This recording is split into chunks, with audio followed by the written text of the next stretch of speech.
Today on CityCast Denver.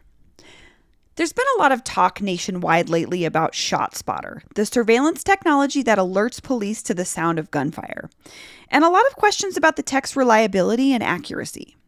Turns out Denver is one of more than 100 cities around the country that has a contract with the surveillance company. We've actually been paying for use of ShotSpotter's technology for the last 6 years. So why is the city spending millions in taxpayer money on this tech that has a questionable track record? Today is Tuesday, September 7th, 2021. I'm Bree Davies, and this is CityCast Denver.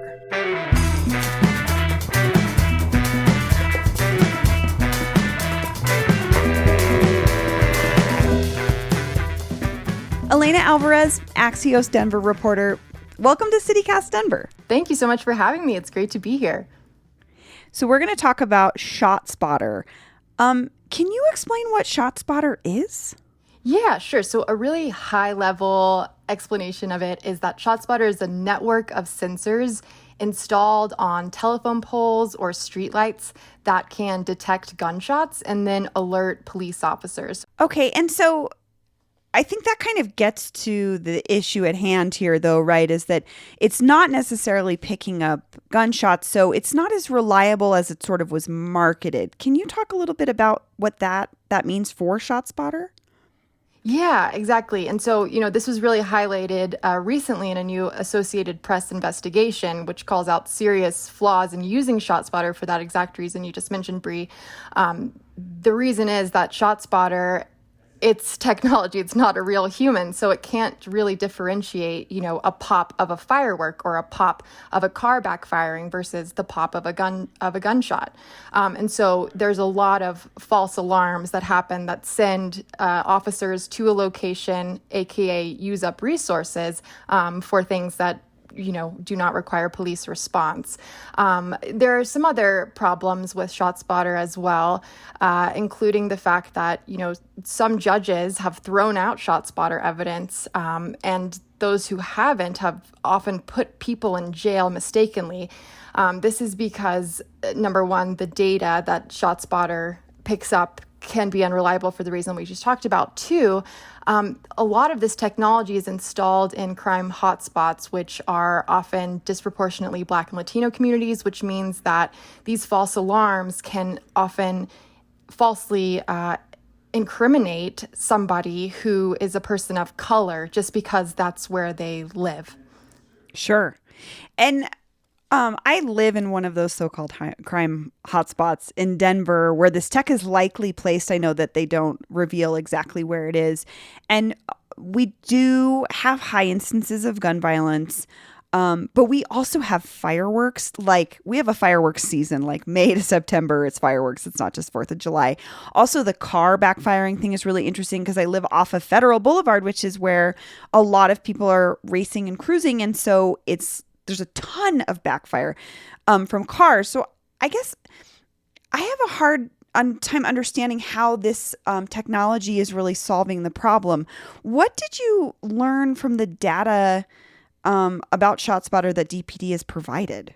So when you look at data from 2015 through November 19th, 2020, that's the latest data that they have, you can really see major discrepancies between the numbers of ShotSpotter alerts that are going out, which are increasing yearly. However, the arrests, basically the meaningful consequences of ShotSpotter alerts, aren't increasing much. There is still just a very minuscule, a very tiny fraction of the alerts that are leading to arrests. And as we both know, gun violence here is soaring. Chief Paul Pazin in July had held a press conference to inform the community that homicides are up 50% over the 3-year average, and gun violence has been up, even in 2020 to historic new highs. So the impact that ShotSpotter is having as far as arrests go and decreasing gun violence is still out. And that's interesting because there seems to be a gap there in the data, like you're saying. So hypothetically, if this technology is considered helpful for DPD, wouldn't the majority of alerts result in arrests? But it doesn't seem like that's the case. And researchers tend to say, ShotSpotter can be a powerful tool to help prosecutors and police keep communities safe, but it takes, again, it's just one tool. And as we can tell right Sure. now, this one tool is not making a big difference here. The positives of the tool is that it can help speed police response to gunfire. It can help police locate gunshot victims and physical evidence, and provide them with more accurate information that they can then pass on to investigators, such as like timestamps of actual gunshots or how many gunshots were fired. And research also shows that ShotSpotter can decrease pre-hospital time for patients who have been shot and need emergency attention. So there are some benefits, of course, but I think the common consensus with academics, advocates, is really it cannot be relied on as heavily as it is across police departments around the country. Yeah, and it's interesting because I know from hearing from my community directly in the wake of gun violence, especially the last couple summers have been pretty bad. The community has told police that to solve the problem of gun violence, it's that honestly, young people need more things to do, more places to hang out. They need children to feel more safe, but that doesn't necessarily, that's especially not in my neighborhood, is not reflected in a higher police presence. And so is ShotSpotter creating more unnecessary interactions in Black and brown communities between the community and police? That's a really great question, and one I would love to hear Chief Paul Pazin's answer to. I'm not quite sure I can answer it. What I can say is that, this contract is pretty expensive. It costs almost $1 million a year, and that's a bill that's fronted by taxpayers. And so, I think we're already seeing this play out in a couple of other cities right now, including Chicago and Oakland, where community organizers are stepping up and starting to sound the alarm as these cities both approach budget season. And again, their police watchdog actually just released its own independent investigation about ShotSpotter, specifically highlighting the problems with it. It was a very scathing report. And so we're seeing community members rise up against this in certain cities where, more research has been done on the ground. We'll see if Denver residents decide to step up here too. But again, that number is $835,438 a year, according to DPD, to fund that contract. And so taxpayers are paying that. And in total, I believe it's close to $6 million we've paid for ShotSpotter since it was instituted in 2015. Correct. Which is wild because we just started hearing about it. I had no idea. I mean, I'd heard like there's these alerts that are like, just so you know, we're going to be testing this thing. And everybody's like, what do you mean you're testing a thing that sounds like gunshots? So it almost feels like something a lot of folks are not aware of, but it's a big deal to taxpayers. And do you know, because the city's going to be looking at its budgeting for the next year coming up here soon, do you know if they're reconsidering their contract with ShotSpotter? That's a great question. I've reached out to almost the entire Denver City Council to get their opinions on ShotSpotter right now. And really the only person that I've heard from is Councilman Paul Cashman, who's a key player because he leads Denver City Council's safety committee. He's the chair. And he told me he's having discussions right now with the district attorney and with the Denver Police Department. And where he stands now is that he thinks the benefits of ShotSpotter outweigh the potential negatives. He thinks that it's a technology worth improving upon rather than abandoning. So he does acknowledge some flaws, but he thinks that, he supports continuing this contract.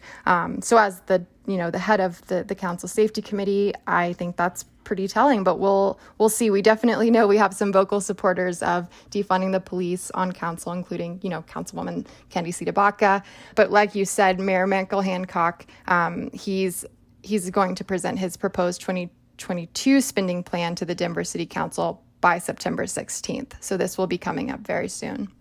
Okay, we'll have to do a follow-up because that's really interesting to me. I understand why Cashman is involved because of his position on the safety committee, but I'm not thinking about his district as being one that probably has those high incidences where there may be more interactions with police.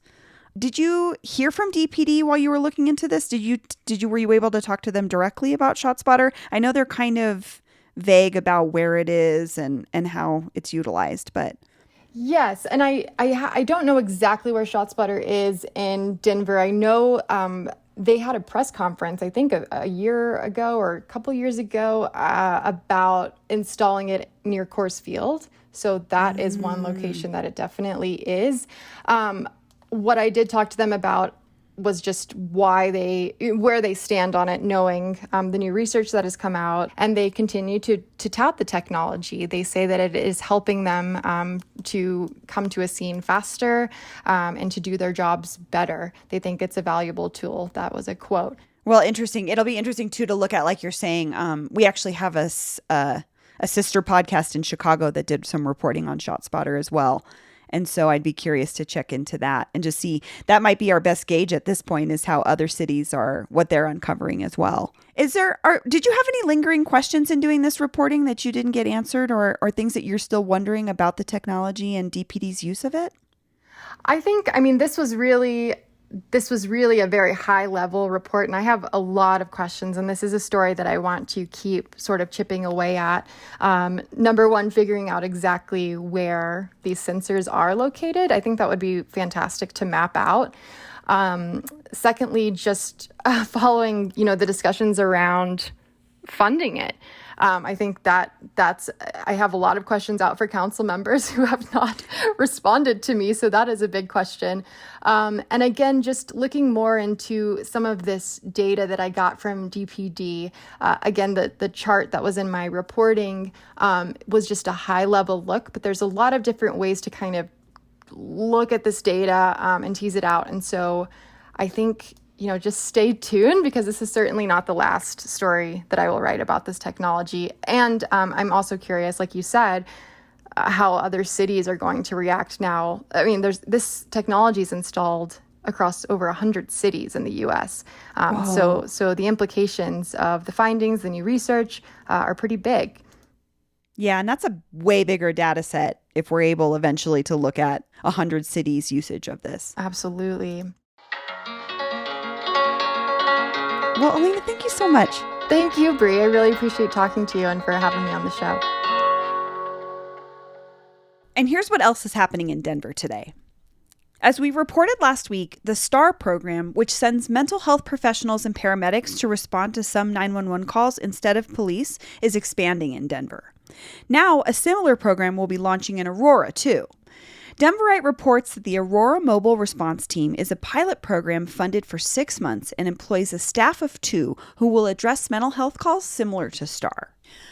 Oh, and a correction. Last Thursday, our sports guy Jake Shapiro misspoke when he said the Broncos lost the Super Bowl a few years ago. It was Super Bowl 50 against the Carolina Panthers, and the Broncos definitely won. That's all for today here on CityCast Denver. If you enjoyed the show, tell someone in front of you in line at the grocery store about us. Please give us a rating on your favorite podcast app and subscribe to our morning newsletter, which you can sign up for at denver.citycast.fm. We'll be back tomorrow morning with more news from around the city. Later!